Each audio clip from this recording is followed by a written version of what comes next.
बिस्मिल्लाहिर्रहमानिर्रहीम। अस्सलाम वालेकुम जी नाज़रीन, मैं आपका मेज़बान तलहा अदनान हाज़िर खिदमत इस उम्मीद के साथ कि आप जहाँ भी होंगे खुश होंगे और अल्लाह की पनाह में होंगे। नाज़रीन, आज मोहब्बत की एक दिलचस्प सी कहानी मैं आप सबके लिए लेकर आया हूँ।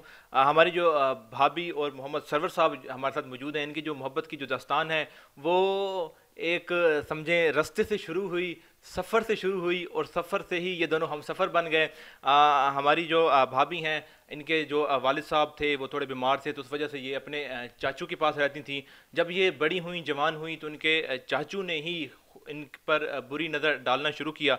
तो इनकी सहेली ने इनको मशवरा दिया कि आप लाहौर चले जाओ, क्योंकि ये आज़ाद कश्मीर की हैं, तो आप लाहौर चली जाओ और वहाँ दारुल अमान में जाके पनाह ले लो, तो शायद आपकी जो आगे आने वाली ज़िंदगी है वो कुछ बन भी जाए, कुछ आसान भी हो जाए। जब ये लाहौर आती हैं, लाहौर आकर 32 चौक पर उतरती हैं, तो कुछ नौजवान इसको इनको देखकर छेड़ना शुरू कर देते हैं। तब वहीं पर मौजूद मोहम्मद सरवर, जो कि पीसीओ की दुकान पे काम करते हैं, वो देखते हैं तो उनको अपने पास बुला लेते हैं। और फिर इस तरह इनकी मोहब्बत की कहानी शुरू हो जाती है। तो जानते हैं बाकी इन्हीं से कि आगे क्या हुआ था। अस्सलाम वालेकुम।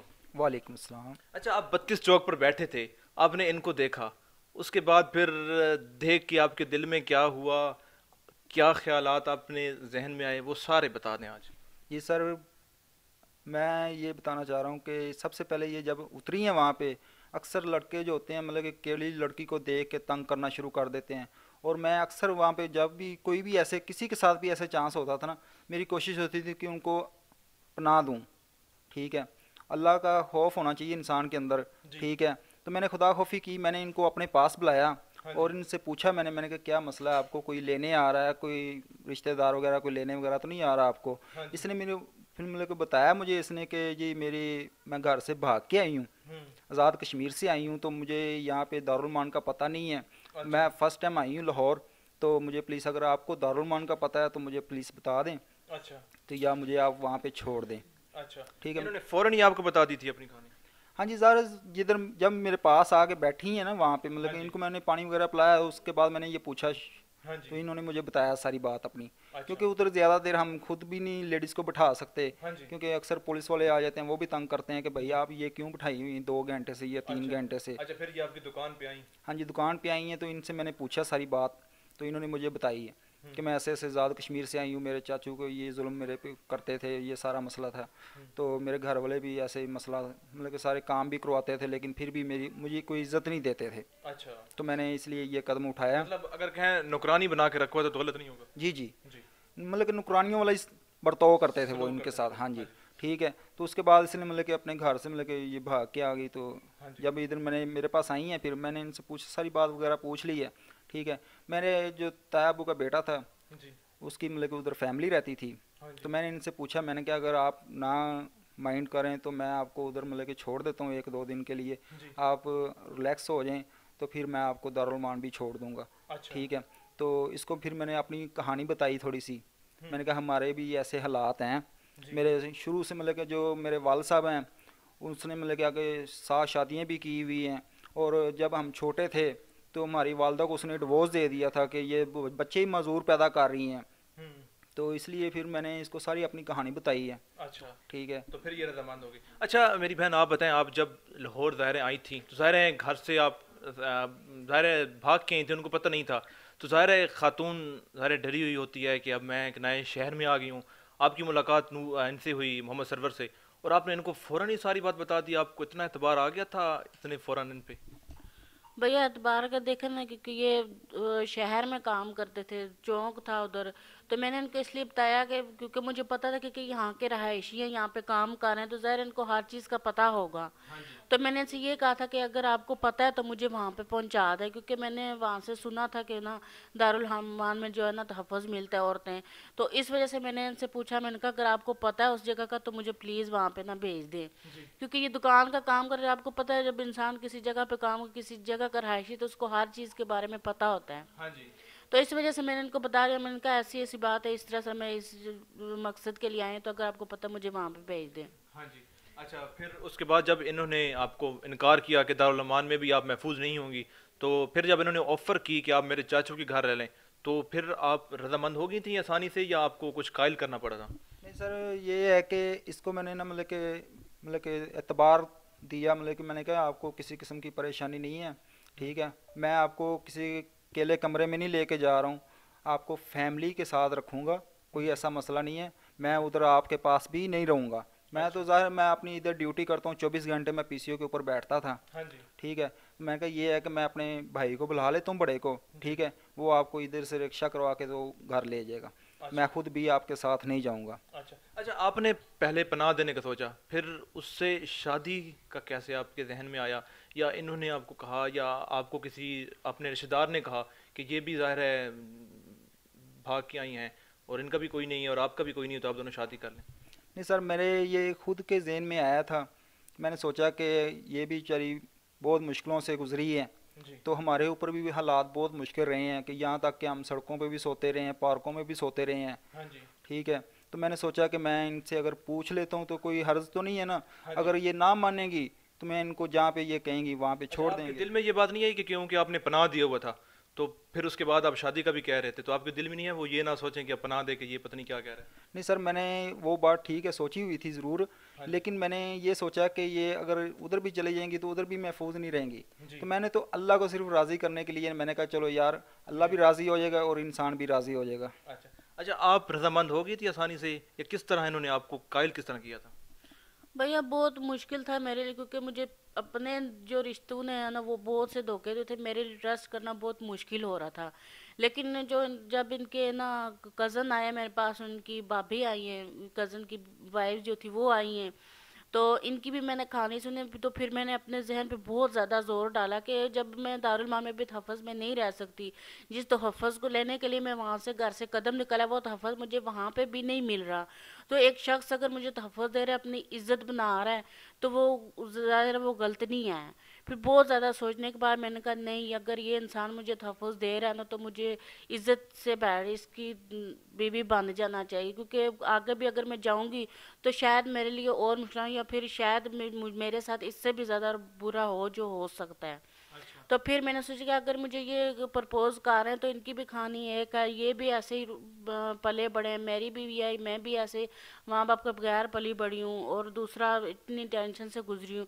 तो मैंने कहा क्यों ना हम दोनों एक हो जाए और हम एक अपनी ज़िंदगी अच्छी गुजारें। जी। अच्छा, घर छोड़ आने की असल वजह ये थी कि आपके रिश्तेदार, आपके चाचू आपके साथ अच्छा बर्ताव नहीं करते थे, अच्छा सलूक नहीं करते थे, तो किस तरह उन्होंने आपको रखा हुआ था, कैसा सलूक था उनका, कैसा रवैया था?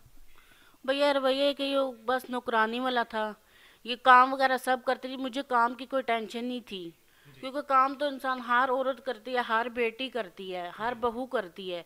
काम की नहीं टेंशन थी, बस ये था कि वो टॉर्चर बहुत ज़्यादा करते थे। बस जैसे कि एक इंसान होता है, जब किसी जानवर को किसी जगह पे रखो ना कैद में, तो वो भी कैद से तंग आ जाता है। जी। तो वो मुझे किसी से बात तक नहीं करने देते, कोई लड़की भी, कोई छोटा सा बच्चा भी होता था ना, उससे भी मुझे बात करने की इजाज़त नहीं। हालांकि मैं अल्हम्दुलिल्लाह बच्चों को ना सपारा पढ़ाती थी, माशाल्लाह। तो काफ़ी ज़्यादा बच्चे आते थे मेरे पास पढ़ने के लिए, तो कोई उनसे बात कर रहे थे तो मुझे वो कहते थे कि आप इससे गलत बात कर रही हो, आपका इसके साथ कोई गलत कर रही हो। कोई लड़की से भी बात करती थी, कहते थे कि नहीं आपने इसके पास नहीं बैठना। तो अच्छा। आप खुद सोचें, अब एक जो है ना आज़ादी की ज़िंदगी नहीं थी, काम करना कोई मेरे लिए मुश्किल नहीं था, हाँ जी। लेकिन ये था कि टॉर्चर बहुत ज़्यादा करते थे मुझे। अच्छा, अभी आपको 12-13 साल हो गए, आप यहाँ आई हैं, लाहौर में रहती हैं, ज़ाहिर है आज़ाद कश्मीर की पहाड़ियाँ, वादियाँ आपको याद तो आती होंगी, रिश्तेदारों की याद आती है आपको? आती तो है भैया, मुझे किसी और की ज़्यादा याद नहीं आती, लेकिन मुझे सबसे ज़्यादा अपनी अम्मी की याद आती है। उनकी इसलिए आती है कि अब्बू जो है वो भी ज़हनी तो तवाज़ुन नहीं है उनका, उन्होंने तो कभी औलाद जैसे इनके वालिद साहब ने नहीं समझा, वैसे उन्होंने हमें हमें अपनी औलाद समझा ही नहीं। जी। तो अम्मी भाई थे दो, तो एक की शादी हुई थी, वो भी अपनी सगी खाला की बेटी थी, तो आगे से जो भाभी थी ना, जी। वो भी यकीन करें कुछ इस तरह की निकली है, पहले बहुत ज़्यादा वो अच्छी थी, तो हमने उसका रिश्ता मांग लिया, भाई से शादी करवा दी। तो वो शादी के बाद कुछ उसने ऐसा रंग निकला कि हम हैरान हो गए। वो जो मेरा छोटा भाई था ना, मुझसे तो बड़े थे दोनों, तो उसने कुछ ऐसी ऐसी बातें मारा हम दोनों की वजह से की कि पूरे ख़ानदान में ना उसने हमें बदनाम करके रख दिया। अच्छा। वो कहती थी कि ये दोनों बहन भाई गलत हैं। ओहो। अच्छा। यकीन करें उस वक्त जब कोई भी हालांकि मेरे रिश्ते भी आते थे, तो रिश्ता लाने से पहले जो रिश्ता लेने आते थे ना, वो हमारे घर आने से पहले भाभी उनके ऐसे कान भरती थी, वो रिश्ते भी नहीं आते थे। ओए। तो फिर आप देखें कि बहुत ज़्यादा दुख होता। उस वक्त मैं सोचती थी कि अगर मेरे बाप का साया सर पे तो किसी की हिम्मत ही नहीं थी, ना मुझे चचा के घर रहना पड़ता, ना मुझे ऐसी तकलीफ़ की ज़िंदगी था। सिर्फ मुझे अम्मी की आती है, अब भी आती है, क्योंकि उनका कोई सहारा नहीं है। क्या पता भाई, अब मुझे ये भी नहीं पता कि दूसरे भाई की शादी होगी, अगर हो भी गई होगी तो वो भी वैसा ही निकला होगा जैसा एक निकला है। अच्छा, आपने बताया वालदा की आपको याद आती है, तो कभी आपने राब्ता करने की भी कोशिश की, वालदा के साथ बात करने की कोशिश की हो?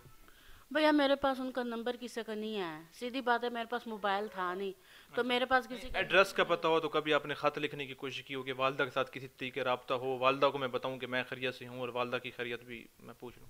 नहीं भैया, मैंने कोशिश तो नहीं की, लेकिन यह कि मैं, डरती थी कि चाचू वगैरह को हाँ पता जी, चल? हाँ जी, बस यही वजह थी कि मैं बहुत ज़्यादा डरती थी। हाँ जी। ज़्यादा और डरना ये था कि जब वो टॉर्चर करते थे ना, उस वजह से मुझे बहुत ज़्यादा डर लगता। तो मैं ये करती थी, जब मेरे बच्चे हुए मैं ये सोचती थी कि कोई अल्लाह ना करे कोई मेरे बच्चों को ना नुकसान पहुंचा दे। जी। इस वजह से मैंने कभी कोई कोशिश भी नहीं की। अच्छा। अच्छा, अभी अगर आपकी वालदा या आपके रिश्तेदार, दायरे चाचू वगैरह, क्या पता ये वीडियो देख रहे हो, तो उनको अगर आप वालदा को कुछ कहना चाहें या उन रिश्तेदारों के लिए कोई पैगाम देना चाहें? सर वालदा के लिए यही कहना चाहती हूँ, अगर वो मेरे पास आना चाहते, मैं अब भी उनसे प्यार करती हूँ, बहुत ज़्यादा करती हूँ, और वो मेरे पास आना चाहते हैं, सो मोस्ट वेलकम। मैं उनकी खिदमत करना चाहती, अपनी वालदा की खास करके। अब्बू का तो अब्बू भी आ जाए, लेकिन वो ये है कि उनको जब उन्होंने शुरू से नहीं समझा तो अब क्या वो समझेंगे। अम्मी हैं, अगर वो आना चाहती हैं तो बिस्मिल्लाह। और रिश्तेदारों से यही कहना चाहती हूँ कि प्लीज़, अगर आप उनको किसी बेटी को अपने घर रखते ना, उसको बेटी जैसा संभालें, उसको इतना मजबूर ना करें कि वो आप लोगों की इज्जत रुलाने पे या ऐसा कदम उठाने पे। कई लोग करते हैं कि लो जी इसने इज्जत घर से कदम निकाला, माँ बाप की इज्जत रोल दी, ये कर दिया वो कर दिया, लेकिन उसमें भी लड़की का कसूर नहीं होता, उनके पेरेंट्स का कसूर होता है।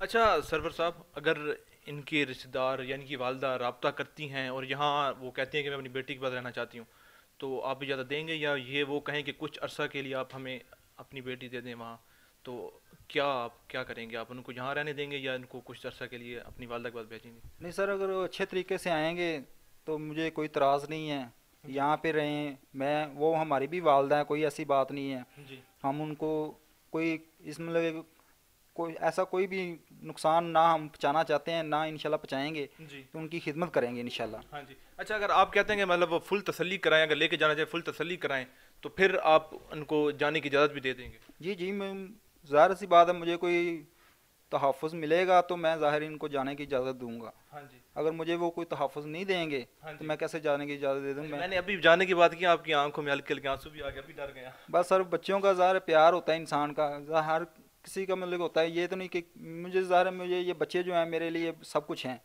ठीक है। अगर मुझसे बच्चे मेरे कोई जुदा करेगा तो मुझसे ये बर्दाश्त नहीं होगा। अच्छा, मतलब अगर वो इनकी वालदा अगर यहाँ पर आए तो आप उनको खुशी खुशी एक्सेप्ट करेंगे? जी जी, ये तो कोई मसला नहीं है, वो आएँ, वो हमारी भी वालदा हैं, कोई ऐसा मसला नहीं है। लेकिन जैसे हमने भी हालात देखे हैं माँ बाप के बगैर, जी। ठीक है, और ये हम अपने बच्चों को नहीं दहाना चाहते, और बच्चों के मुस्तकबिल के बारे में भी इंशाल्लाह अच्छा सोचेंगे, क्योंकि हमारा ज़ाहिर सी बात है मुश्किल तो हालात हैं, बहुत ज़्यादा मुश्किल हैं। हाँ जी। क्योंकि मकान का रेंट देना, बत्ती का बिल देना, बच्चों की फ़ीसें वगैरह, ये वो किताबें वगैरह, हर चीज़ का बहुत मसला हो। तो ऊपर से महंगाई बहुत ज़्यादा है, वो कारोबार इतना ज़्यादा नहीं है मेरे पास, हाँ जी। ठीक है। मैं स्टॉल वगैरह लगाता हूँ हल्का फुल्का, उसमें 2000-2500 सेल होती है, उसमें क्या बचेगा? 500 बचेगा, 800 बचेगा, हाँ जी। तो उसमें गुजारा बहुत मुश्किल होता है हमारा। हाँ जी। ये है कि मकान अल्लाह पाक कोई अपना दे देगा इंशाल्लाह। इंशाल्लाह। तो ये मेरे ऊपर थोड़ा सा कर्जा भी है, हाँ वो जी। भी अल्लाह खैर करेगा इंशाल्लाह, कभी न कभी उतर जाएगा। हाँ जी। वो मजबूर तो वो कर रहा है मुझे कि भाई हमारे पहले पिछले पैसे दो, फिर हम आपको आगे माल वगैरह देंगे, जी। ठीक है। लेकिन मेरी अल्लाह से रिक्वेस्ट है, अल्लाह पाक इंशाल्लाह ज़रूर मेरी मदद करेगा। इंशाल्लाह। हाँ जी। तो और ये सबसे ज़्यादा बड़ा मसला जो है ये हमारा मकान का है, जो हमारा जो 10,000 रुपया 12,000 रुपया निकलता है ना महीने का किराया वगैरह, ये वो,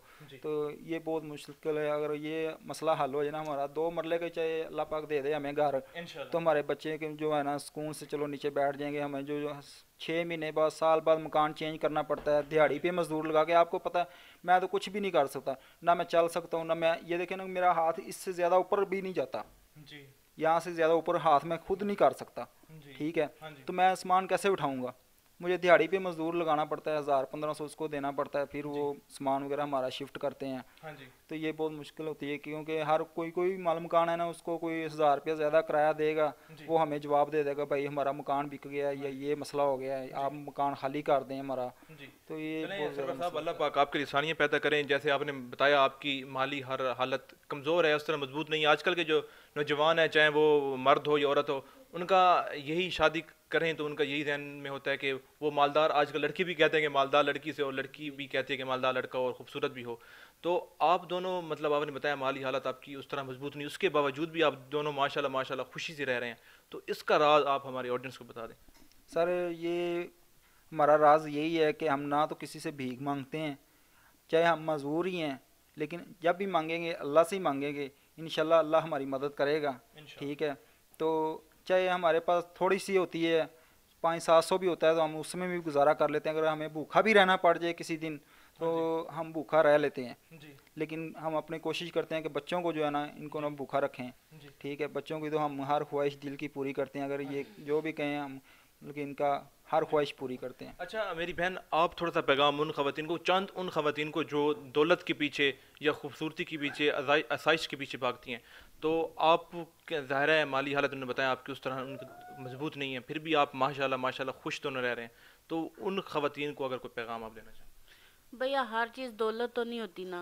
अब देखें, दौलत तो कुछ लोगों के पास भी है, लेकिन उनके पास सुकून नहीं होगा। जी बिल्कुल। तो जो प्यार में है, जो गरीबी में है ना, वो सुकून शायद किसी, ठीक है हम गरीब ज़रूर हैं, थोड़े से हमारे हालात तंग जा रहे हैं, लेकिन अल्लाह का करम करेगा हालात बेहतर हो रहे हैं। लेकिन मैं उनसे यही कहना चाहती हूँ कि अगर आपके पास आज पैसे नहीं हो तो आप ये छोड़ ना दें अपने हस्बैंड को, या जो शोहर है अपनी बीवी को छोड़ देते नहीं, बल्कि इस मुश्किल वक्त में एक दूसरे का सहारा बने। जी। जब आप एक दूसरे का सहारा बनेंगे तो अल्लाह पाक आपको खुद ही रोज़ी देगा। ये नहीं जो दौलत आई, कुछ लड़कियां होती है दौलत आई तो चल भाई दौलत हमारे पास सब कुछ है, हर चीज़ में उन आसाइशें तो जिनके पास है वो शायद खुश ना हो, बिल्कुल। उनके साथ खुशी नहीं होती। आसाइशें तो होती है लेकिन वो अंदर से खुश नहीं होते। जी बिल्कुल। चलें, अल्लाह पाक आप दोनों को यूं ही हमेशा हंसता मुस्कुराता चहचहाता और बहुत खुश और आबाद रखे। जी नाज़रीन, ये थी मोहब्बत की एक दिलचस्प कहानी जो कि एक सफ़र से शुरू हुई और फिर दोनों हम सफ़र बन गए। इनका नंबर भी आप देख रहे हैं स्क्रीन पे चल रहा है। अगर आप में से कोई शख्स इनकी माली मदद करना चाहता है, ताकि जिस तरह ये बता रहे थे कि किराए के मकान में रह रहे हैं उससे इनको अपना घर मिल सके, तो आप इस नंबर पे रब्ता कर सकते हैं। और बहुत प्यारी हमारी बहन ने बात की कि अगर उसका मफहूम मैं ये बयान कर देता हूँ कि सोने के पिंजरे से बेहतर है आज़ादी। इसी के साथ ही अपने मेज़बान मोहम्मद तलहादनान को दीजिए इजाज़त। अल्लाह ने की बात।